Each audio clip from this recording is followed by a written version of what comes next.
ನಮಸ್ತೆ ಸ್ನೇಹಿತರೆ, ಇವತ್ತಿನ ವಿಡಿಯೋದಲ್ಲಿ ಹಲಸಿನಕಾಯಿ ಬಿರಿಯಾನಿನ ಮಾಡ್ತಾ ಇದ್ದೀನಿ. ನಾನ್ ವೆಜ್ ಮಾಡದೇ ಇರುವಾಗ ಇದನ್ನು ಮಾಡ್ಕೋಬೋದು, ತುಂಬಾ ಚೆನ್ನಾಗಿರುತ್ತೆ. ಮೊದಲಿಗೆ ಒಂದು ಕುಕ್ಕರ್ನ ಇಟ್ಕೊಂಡು ಅದಕ್ಕೆ ಒಂದು ಅರ್ಧ ಲೀಟ್ರಷ್ಟು ನೀರನ್ನ ಸೇರಿಸ್ಕೊಂಡಿದ್ದೀನಿ.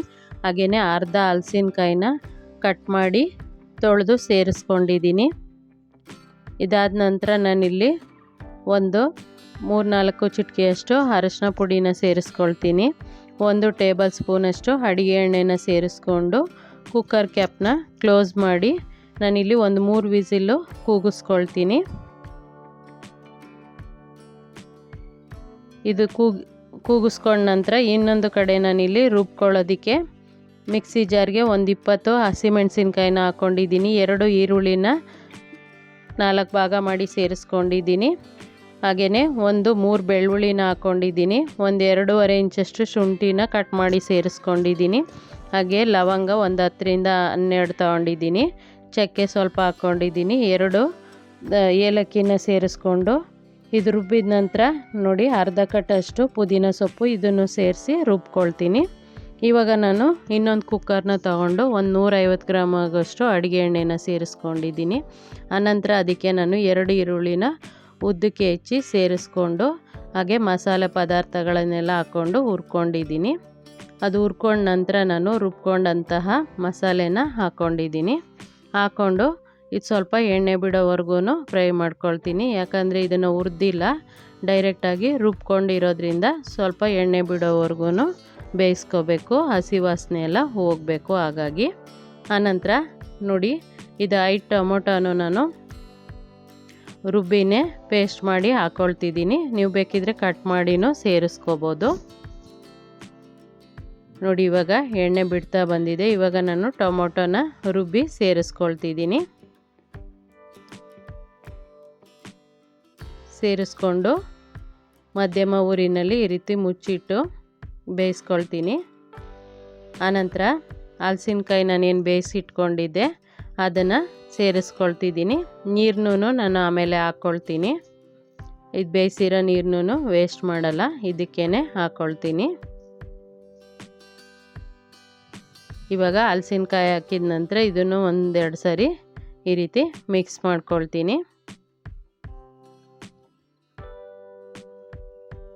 ಇದು ಡೈರೆಕ್ಟಾಗಿ ಹಾಕಿದ್ರೆ ಬೇಯೋದು ಲೇಟ್ ಆಗುತ್ತೆ. ಹಾಗಾಗಿ ನಾನು ಕುಕ್ಕರಲ್ಲಿ ಹಾಕಿ ಸಪ್ರೇಟಾಗಿ ಒಂದು 3 ವಿಸಿಲು ಕೂಗಿಸ್ಕೊಂಡಿದ್ದೀನಿ. ಇವಾಗ ಇದು ಮಿಕ್ಸ್ ಆದ ನಂತರ ನಾನು ಬೇಯಿಸ್ಕೊಂಡಿದ್ನಲ್ಲ ಹಲಸಿನಕಾಯಿ, ಆ ನೀರನ್ನ ಸೇರಿಸ್ಕೊಂಡೆ. ಆನಂತರ ಕುದಿಸಿಟ್ಕೊಂಡಿದ್ದೆ. ನಾನಿಲ್ಲಿ ಲೆಕ್ಕ ಮಾಡಿ 7 ಲೋಟ ನೀರನ್ನ ಸೇರಿಸ್ಕೊಂಡಿದ್ದೀನಿ. 3.5 ಲೋಟ ಅಕ್ಕಿಗೆ ನಾನಿವಾಗ ಬಿರಿಯಾನಿನ ಮಾಡ್ತಾಯಿರೋದು. ಇವಾಗ ರುಚಿಗೆ ತಕ್ಕಷ್ಟು ಅರಳುಪ್ಪನ್ನ ಹಾಕ್ಕೊಂಡೆ. ಆನಂತರ ಒಂದು ಅರ್ಧ ನಿಂಬೆ ಹಣ್ಣಿನ ರಸನ ಸೇರಿಸ್ಕೊಂಡಿದ್ದೀನಿ. ಇವಾಗ ಇದು ಕುದಿಬೇಕು. ಕುದಿ ಬಂದಾಗ ಕುಕ್ಕರ್ ಕ್ಯಾಪ್ನ ಕ್ಲೋಸ್ ಮಾಡ್ಕೊಳ್ತೀನಿ. ನೀವು ಕೊತ್ತಂಬರಿ ಸೊಪ್ಪು ಇದ್ದರೆ ಇವಾಗ ಕಟ್ ಮಾಡಿ ಸೇರಿಸ್ಕೋಬೋದು, ಅಥವಾ ರುಬ್ಬೋವಾಗಲಾದ್ರೂ ಹಾಕ್ಕೋಬೋದು. ನನ್ನ ಹತ್ರ ಕೊತ್ತಂಬರಿ ಸೊಪ್ಪು ಖಾಲಿಯಾಗಿತ್ತು, ಹಾಗಾಗಿ ಹಾಕ್ಕೊಂಡಿಲ್ಲ. ನೋಡಿ ಇವಾಗ ಚೆನ್ನಾಗಿ ಕುದಿ ಬರ್ತಿದೆ. ಕುದಿ ಬಂದಾಗ ನೀಟಾಗಿ ಮಿಕ್ಸ್ ಮಾಡಿ ಆನಂತರ ಅಕ್ಕಿನ ಹಾಕ್ಕೊಳ್ತೀನಿ. ನಾನು ಮೊದಲೇ ತೊಳೆದು ಅಂದರೆ ಮುಂಚೆನೇ ನಾನು ಶುರು ಮಾಡುವಾಗಲೇ ಅಕ್ಕಿನ ನೆನೆಸ್ಕೊಂಡಿದ್ದೆ. 2 ಲೋಟ ಬಾಸುಮತಿ ಅಕ್ಕಿ, 1.5 ಲೋಟ ಅಡುಗೆ ಅಕ್ಕಿನ ತೊಳೆದು ನೆನೆಸಿಟ್ಕೊಂಡಿದ್ದೆ. ಇದು 1/4 ಗಂಟೆ ಆದ್ರೂ ಅಕ್ಕಿ ನೆನೆದ್ರೆ ಅನ್ನ ಉದುದ್ರಾಗಿ ಚೆನ್ನಾಗಿ ಬರುತ್ತೆ. ನೀರು ನೀವು ಬೇಕಿದ್ರೆ 7 ಲೋಟ ಬದಲಿಗೆ ಒಂದು 6 ಲೋಟ ಹಾಕ್ಕೊಂಡ್ರೂ ನಡೆಯುತ್ತೆ. ಇವಾಗ ಮತ್ತೆ ಮಿಕ್ಸ್ ಮಾಡ್ಕೊಳ್ತೀನಿ. ಮಿಕ್ಸ್ ಮಾಡಿಕೊಂಡು ಕುಕ್ಕರ್ ಕ್ಯಾಪ್ನ ಕ್ಲೋಸ್ ಮಾಡಿ 1 ವಿಸಿಲು ಕೂಗಿಸ್ಕೊಂಡಿದ್ದೀನಿ. ಇವಾಗ ಬಿರಿಯಾನಿ ನೋಡಿ ರೆಡಿಯಾಗಿದೆ.